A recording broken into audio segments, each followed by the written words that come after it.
Honorable participants, ladies and gentlemen, welcome back to the 2021 Korea Maritime Week. And now it's time to talk a little bit more and deeper on establishing digitalized land and maritime systems. So at this panel discussion session, we are joined by our chairperson, Mr. Sunbae Hong, Director of the Ministry of Oceans and Fisheries, and he will be leading the session. And as a panelist, we're joined by Dr. Jin-young Park, a Senior Director of Korea Research Institute of Ships and Ocean Engineering. And also we're joined by Dr. Sang-hyun Park, Head of Marine PNT Research Team. So they are on the stage, but we do have some special panelists who are joining us online. So first of all, please allow me to introduce Mr. Michael Bergman, owner of Bergman Marine. And as panelists, we're also joined by Mr. Thomas Christensen, Secretary General of MCC, who was also the previous speaker.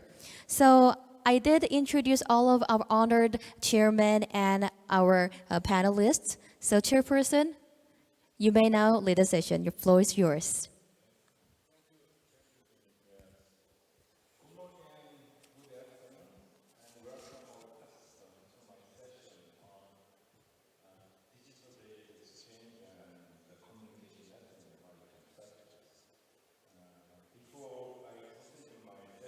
I'd like to appreciate that Minister Daniel Moon and the organizing team allowed to moderate this very important panel discussion on the digital data exchange and digital communication network.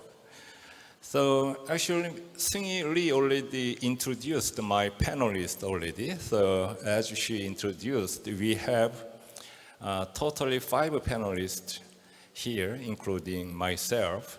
So from the studio, there are 2 panelists, Dr. Sang-hyun Park and Dr. Jin-young Park. And also we have 2 more panelists from aboard, Thomas Christensen and Michael Bergman.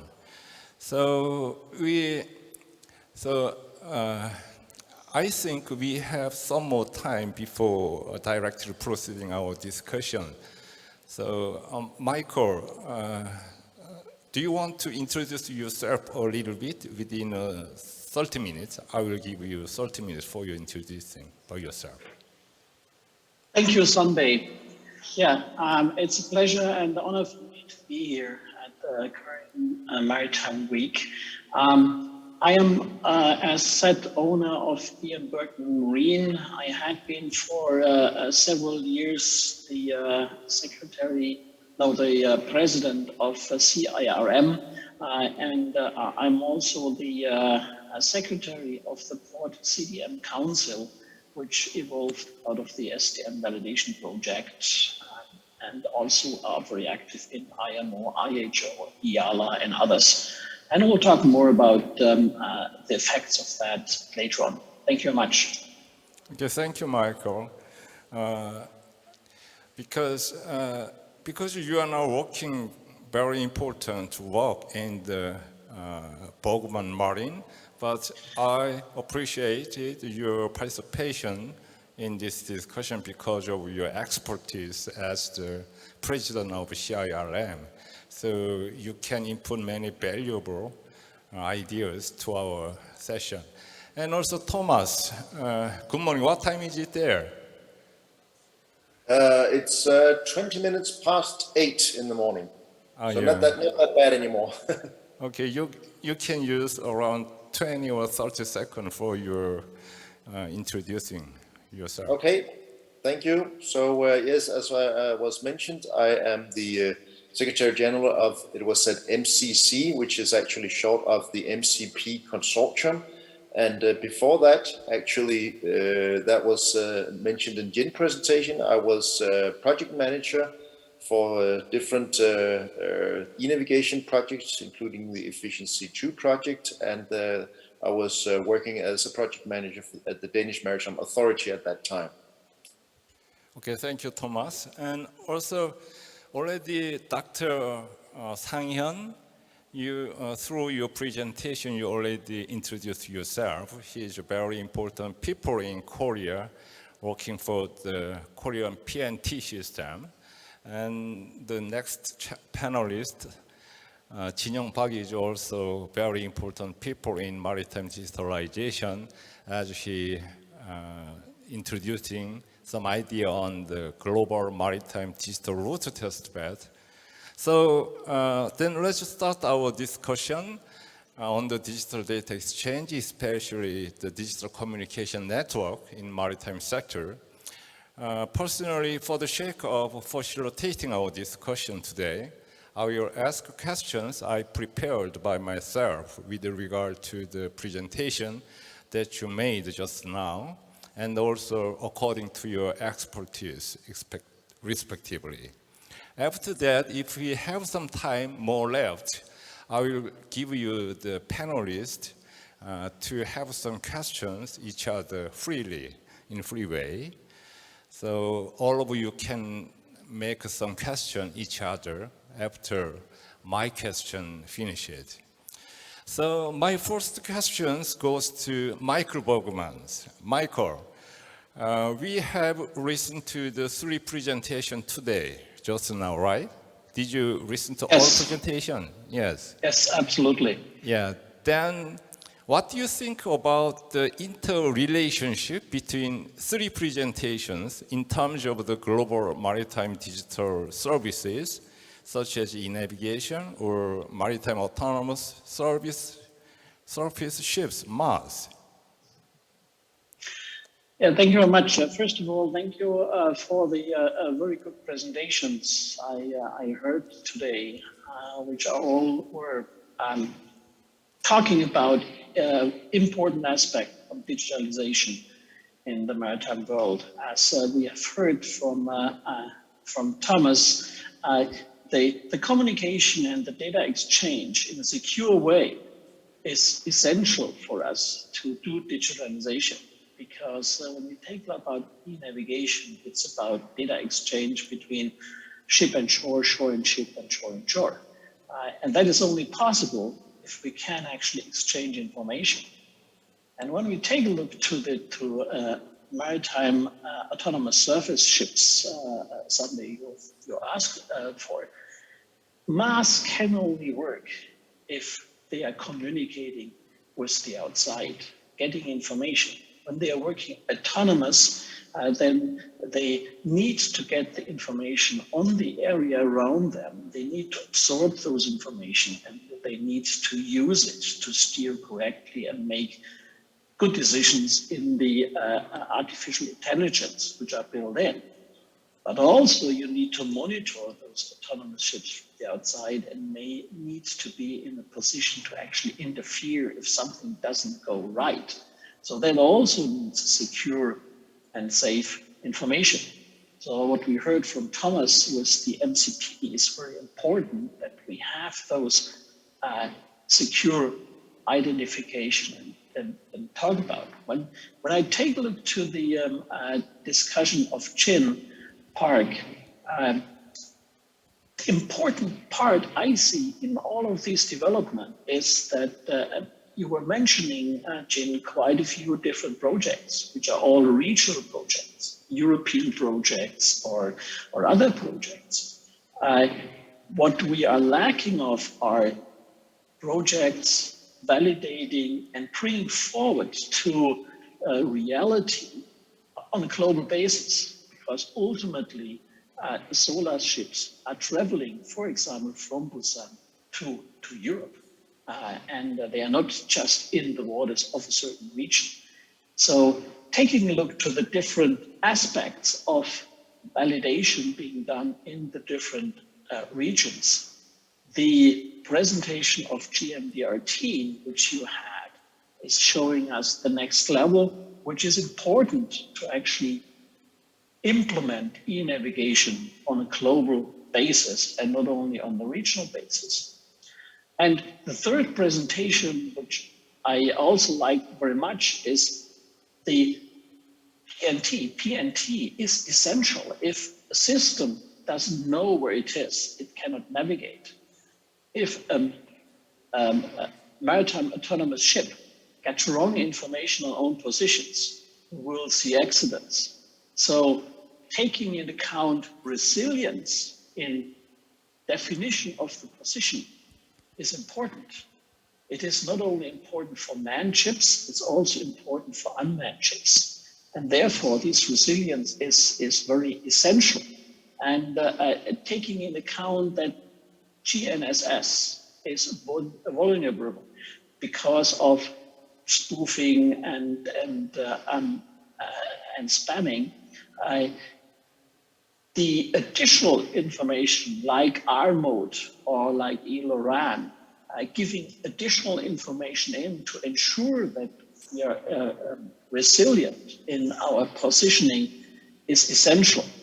And as we saw in the presentation, it is essential for the systems themselves, for the master of the ship, the navigator of the ship, to know where they are in context of the reality, but also for those which are monitoring it, whether it is on a vessel traffic services or it is on a remote monitoring station for mass systems. So from that point of view, that PNT is essential. And one thing I want to point on as well is the essential of timing. We often talk about navigational and about positioning, which I also did and which is essential. But time is also essential, because if we do not have exact time, if the times of the system run out of sync because they are, for example, falsified, then you cannot communicate with other computers anymore. So the resilience of the timing is also a very important aspect besides resilience on positioning and have resilience navigation. Thank you, Michael. You pointed out very essential factors in maritime digitalization totally that you should remind when you approach to the maritime digitalization. So based on your answers, I'd like to briefly highlight several important factors again in global maritime digitalizations. First thing is to get some kind of connectivity among stakeholders and services over the world to come through the maritime digitalization globally. And second thing is to get some kind of reliability of seamless services and resilient PNT, as you pointed out. And also last thing is to get some harmonization among services provided by different regions respectively, such as like the European side or Asian side, right? So, Michael, so if you agree with my point, my brief, Michael, could you tell us what is the most value of global maritime digital route testbed that Dr. Jin today made just now? So in terms of 3 points I just pointed out. Yeah, thank you very much. GMDRT, I think I'm sure will bring us forward quite substantial. As I said before, the importance of having an international validation and testbed is first to validate that the systems which are installed regionally, which are used regionally, can interact with each other. Give an example on the Maritime Connectivity Platform. So we do have a Korean instance of the Maritime Connectivity Platform to help us communicate, exchange information, as Thomas has alluded to. We have with Navalink on the European side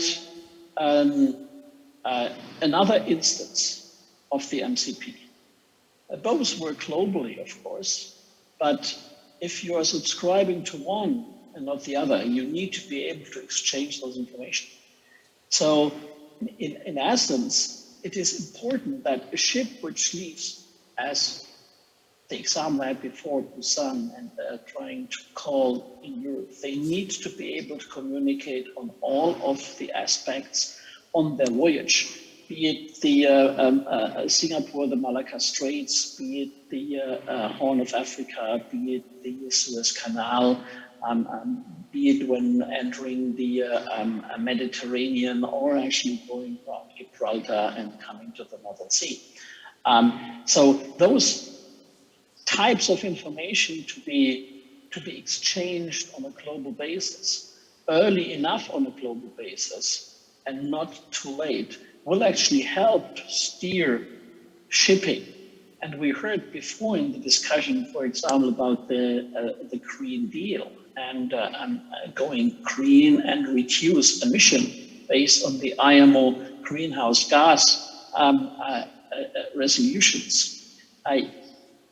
If we are exchanging information very early up front and have that on a global basis, can adjust speed and as such reduce greenhouse gas emissions, reducing fuel consumptions. So all of that is very important to be played on an international basis.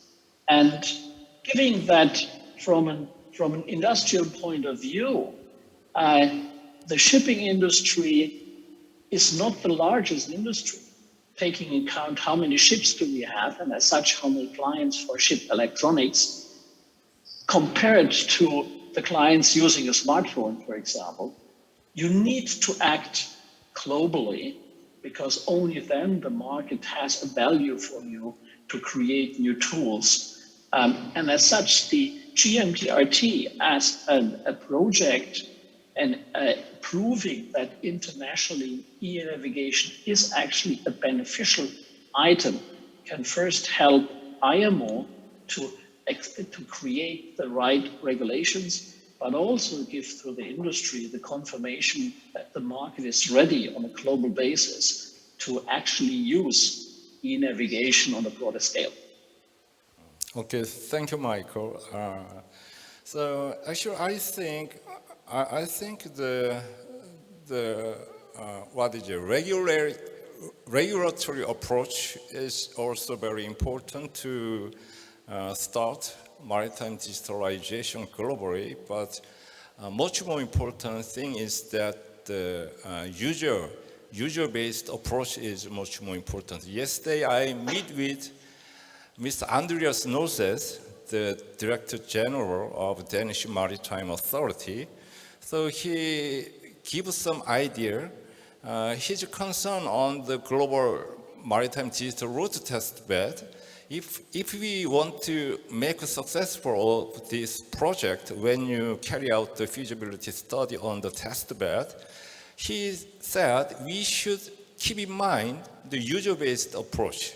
So, of course, we are going to start providing some kind of maritime MSI services first, but the service should be some kind of services from the user-based approaches. So if for example, shipping company want some kind of digital services to get some real benefits from the test bed, so we can make test bed successful in the future.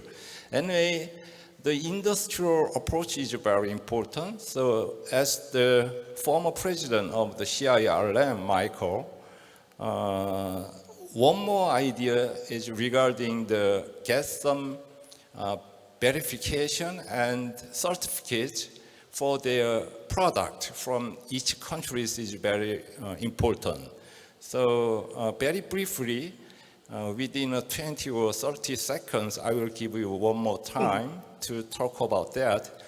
Do you have any idea to facilitate the industry to produce some kind of digital equipment in near future to facilitate this global maritime digitalization?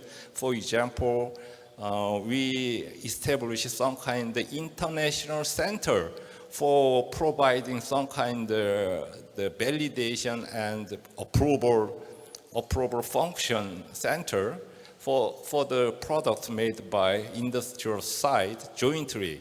I mean the international multilateral some certificate center, because if a company develop a software or some kind of digital equipment, they need to receive some kind of approval or validation, verification or certificate from each country. It's very difficult for them to further moving in developing the technology. So if several countries give some certificates together at the same time, it will be very easy for companies to proceed much more. So do you have any idea to establish some kind of international multilateral certificate center for facilitating this industry? So you can tell in very briefly. Yeah, thanks, Sunbae. Certification is very essential for us for all the tools, for this industry, for all the tools which are mandated or which are actually on board of the bridges. So from that point of view, you are absolutely right. We have certain regions which have consolidated the approval and certification, like in Europe, the Maritime. I think what we need to have is to have, as you were saying, bilaterals or reciprocal acceptance of the different certification. So if there is a certification done in one country based on standards like IEC standards and so on, which are all accepted, then others should accept that. So we do not need, as industry, go over and over with certification because they are very expensive and will make the tools more expensive for the end users. So I think your idea of having a centralized is a good one. So I support that. We also need to take a look to accepting certification from one country through bilateral or multilateral agreements, for example, on IMO or UN basis. Okay, thank you so much. If you have some chance to do that, I want you to do such kind of pivotal role to make such idea come true in your future. And Thanks. Yeah, thank you. And my second discussion goes to Dr. Sang-Yeon Park. Dr. Park. Yes, you introduced the E-RORAN system and MF-VHF armored as one of the maritime resilient PNT today, right? Yes. So I believe that E-RORAN systems could be a useful alternative resilient PNT system when GNS or GPS satellite signals are attacked by jammer, because E-RORAN transmitting power is very strong enough to overcome such kind of jamming attack. So then how about the MF and VHF armored system? Is it also strong enough to overcome such kind of jamming? 네, 제가 답은 한국말로 드리도록 하겠습니다. 지금 I'll answer the question in Korean. So the question is, E. Lauren has immunity against jamming attack. So he explained about the power or output of E jamming, E Lauren. And in Korea, from 50 kilowatt to 150 kilowatt is the level of E Lauren. And for resilience of PNT, we're discussing R mode systems. They have MF and VHF R mode. MF and VHF R mode has strong enough power similar to E Lauren. So the answer is that MF or VHF R mode is as powerful as E Lauren.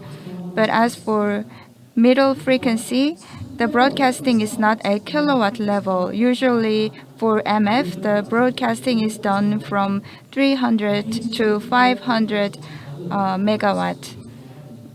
For VHF, the broadcasting value is much lower than the E Lauren. In the case of E-LORAN, the effective coverage ranges hundreds of kilometers. So the coverage of E-LORAN is hundreds of kilometers, several hundred kilometers, but as for MFR mode, the coverage range is smaller, shorter than the E-LORAN.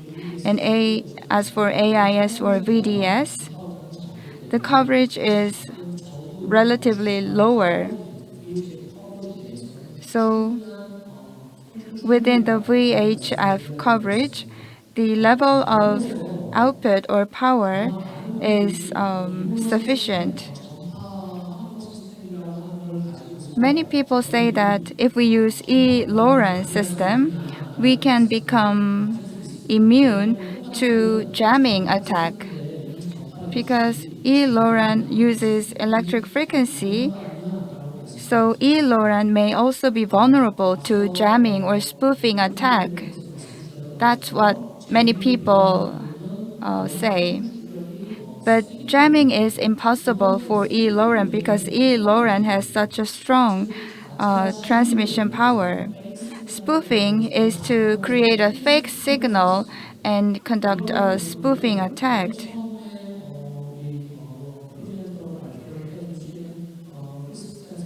So as Thomas Christensen mentioned, authentication is very important to prevent spoofing and jamming. GNSS is vulnerable to spoofing, so we're discussing establishing an authentication system for GNSS. The same is true for R mode system and E-LORAN system. Authentication is very important to prevent spoofing or jamming attack against E-LORAN or R mode. So a lot of efforts are Thank going on you, for Dr. standardization of Sang-yeon. authentication. I think the jamming, the satellite signal is very severe problems because it causes some kind of malfunction of ships operation, and also especially to be used for terrorist attack against ships or hijacking by pirates through the satellite signal jamming. So actually, I have one more question to you, but I'm going to reserve this question after I listen to some kind of answer from the other panelists. Thank you, Sang-yeon. And next question goes to Thomas Christensen. Hi, Thomas. Hi, Sunbae. Yeah, good. Thomas, thank you for your presentation today. And I fully agree with your keywords. That is importance of the authentication and discoverability. Maybe you made this word, new word, discoverability in maritime digital services. In connection, I understand that maritime connectivity platform is operated based on a specific ID mechanism, right? Yeah, Correct, yes. Yeah, right. So it's called Maritime Resource Name, MRN, right? Yeah. Yeah. So then my question is that to what extent do we need to assign marine resource name to object? I mean, for example, the object composing digital maritime services, such as service itself, or digital equipment, or users on board the ships, or shore-based stakeholders, or actors, or organizations. So would you please give us a detailed code cases applying marine resource names by MSI service, for example? Right. So MRN, Maritime Resource Name, was originally created for use of the MCP, because in making MCP we needed unique identifiers to be able to assign to any entity that needs to exchange information with some other entity. And this has then been adopted later on by IALA to identify anything in their domain, and it has also been adopted by IHO, and I believe it is being also adopted by other organizations. So in MCP, any entity is assigned an MRN for unique identification, and then using MCP you can also assign a digital certificate. So the MRN will be the identifier, and the certificate will be the proof of the identity. So in many cases, when you have the exchange of information, then I think always you would need an MRN and a certificate of the provider of a service, of the provider of information. You will always want to know where the information is coming from. Like in the case of maritime safety information, you will certainly want to know that this is coming from the authority that is designated to give that information, not somebody else, like spoofing or something like we've heard about in PNT.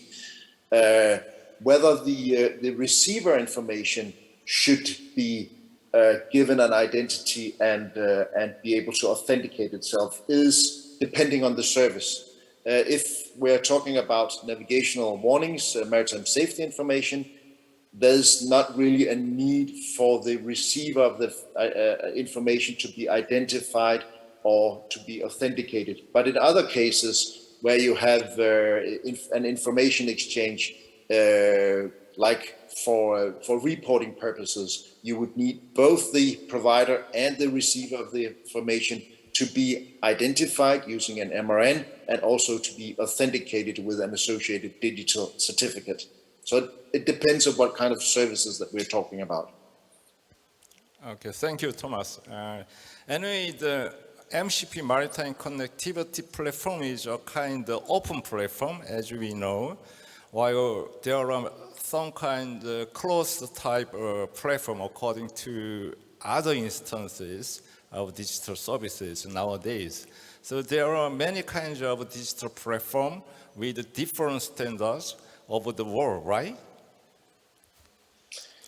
I suppose there would be. I am not actually aware of any standard like the MCP that is intended to be used totally broadly for any kind of digital services, which is why we made it, because we think there's a gap here. We think this is something that the world needs. Yeah, okay, anyway, actually not standard, but they are going to develop some kind of digital platform according to their technology respectively. So how we can secure some kind of harmonization or interoperabilities among these various platforms with different function or standards or techniques in each other. So, and what if we try to get harmonization or interoperability among different platforms through the global maritime digital route test bed in near future? What kind of point should we keep in mind among participants in the test bed to get some harmonization among platforms? Well, this issue about platforms is also addressed in the IALA guideline on platforms that I briefly mentioned in my presentation. So in that guideline, it states that we need platforms, and they need to provide different functionalities. And I mentioned two core functionalities, which was authentication and discoverability. But what it also points out that these platforms should be harmonized. We should not have different platforms that operate in different ways according to different standards. It's the same as the technical services. We need the same specifications. We need standards for that. You could also regard the platforms as services, and they can be specified as services, and they must also be harmonized. In that way, you should have either, as we in the MCP is preaching, we should have one decentralized platform. So you have many different instances, but they are working according to the same standards, which is the same as having many different platforms that are harmonized.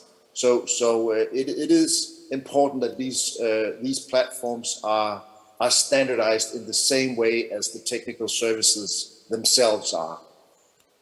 Okay, thank you. With regard to these questions, I'd like to ask Michael again. Do you have any idea to build up these answers made by Thomas Christensen? But because of the time limitation for our session, I'm going to reserve this question.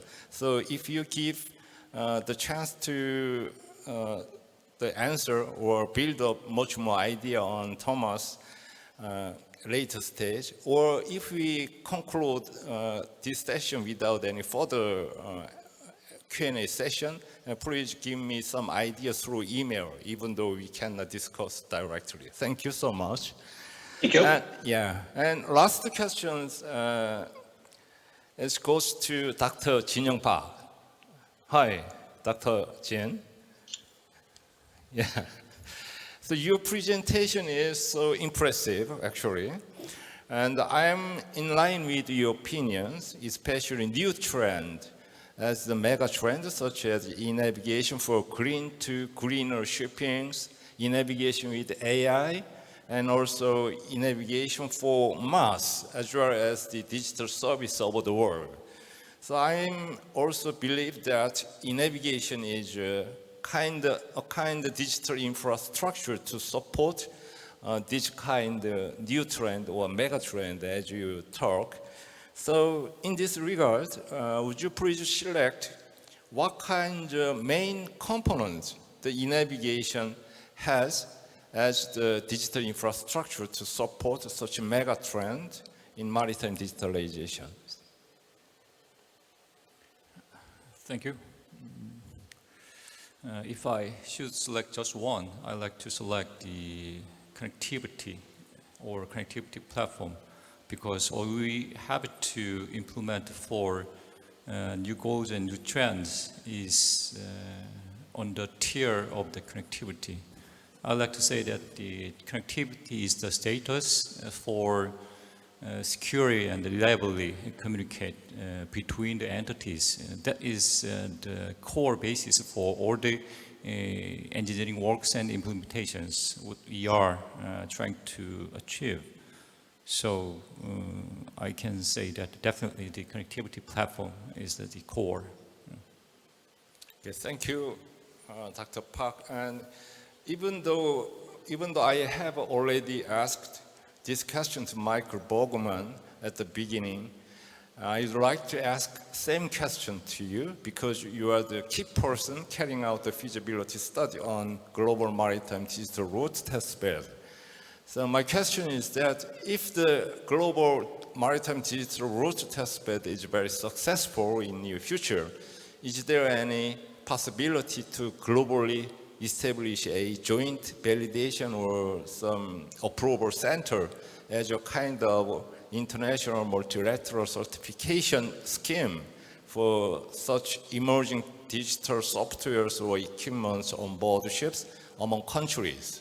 The industry have some difficulties in getting their certificates for their product from each respective countries, as I pointed out at the beginning time, while global maritime digital route testbed would be able to support industry to solve their difficulties, I believe. Do you have any idea?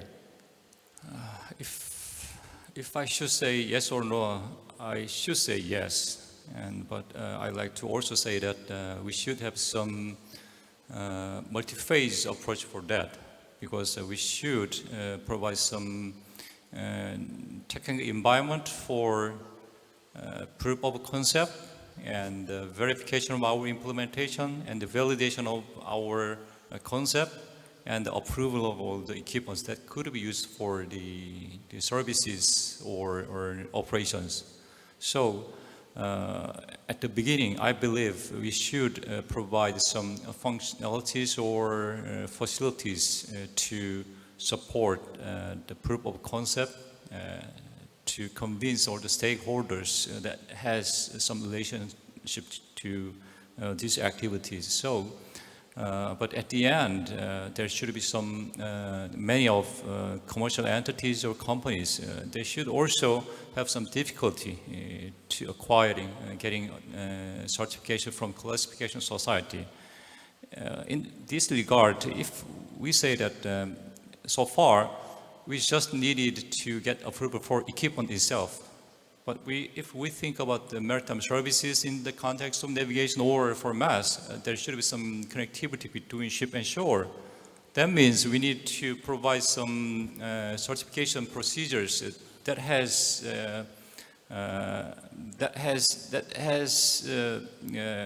two phases. Just for the first one is the for equipment. The other facet is the service subscription. So in that regards, I think there should be that kind of facilities or center, and in the end, I think that will be very helpful. And Yeah, thank you, Dr. James. Yeah, it is true. And if we want to facilitate the maritime digitalization globally, we should come together with industry because they are key parts to facilitate and produce some kind of digital equipment. Thank you. So I'd like to come back to the Dr. Sang-yeon Park. I reserved the questions. We talking about the importance of resilient PNT, but I also think the accuracy of the both system, E-LORAN system, and as well as the MF and VHF R mode system is also very important, as much as cyber security is critical. So is it because the accuracy of PNT is one of the core factors to secure safety of maritime digital services in the future. So how is about the PNT accuracy of the MF, VHF R mode? Is it also possible for ships to get their position accuracy? For example, up to centimeters level of position accuracy, just like a differential GPS system. What do you have any idea on answer to this question? Wow, it's a very challenging subject. 네, 엄청 어려운 도전적인 과제를 말씀해 주셨습니다. So that's a very challenging task. For now, in the case of E-LORAN, the positioning accuracy is from 8 to 20 meters. And as for R mode, MF or VHF R mode, its positioning accuracy is 10 meter at maximum. As you mentioned, the satellite navigation system or global satellite navigation system is these days presenting centimeter level precision and accuracy. And he asked whether that would be possible for R mode as well. I don't think R mode can achieve centimeter level precision. Maybe 1 meter level precision is, I think, the primary target to be achieved. There are many researches being done to achieve 1 meter level precision in R mode. Maybe we can provide more information more frequently. So there are research activities being done to achieve sub-meter level accuracy. Both system, E-LORAN system, and also MF R mode system functions dependent from the satellite. Yes. No, actually, they should work independent from satellites. So if GPS jamming takes place, E-LORAN and R mode can offer the service independent of the satellite. So our target here in Korea is to Thank you so much. achieve So now 14 you are days of operating seamless the service through demonstration R mode project of and E-LORAN E-LORAN. in the western part. So I wish proceed full scale project all over the Korean peninsula in the future. Yeah, thank you. And we have 1 or 2 minutes left, so I'm going to give a chance to Michaels. Do you have any further idea on the answers made by Thomas regarding the way to get some harmonization or interoperability among different types of digital platforms. Yeah, thank you very much. I think what is important is you have different systems like port community systems which have internal exchange.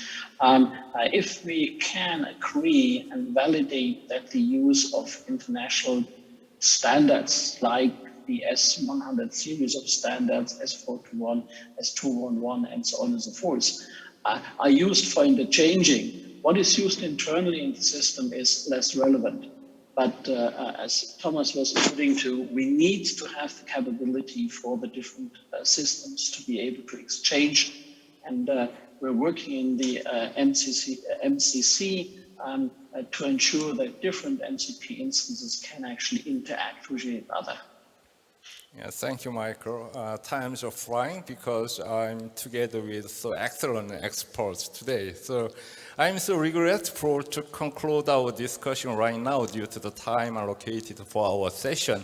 However, I'm so happy to be able to discuss a lot of useful matters on digital data exchange and also digital communication network in maritime digitalization together with so excellent panelists today. So I think all our panelists, thank you so much for your participation, for your input, so valuable input, and also thank you so much for the audience who joining this session together.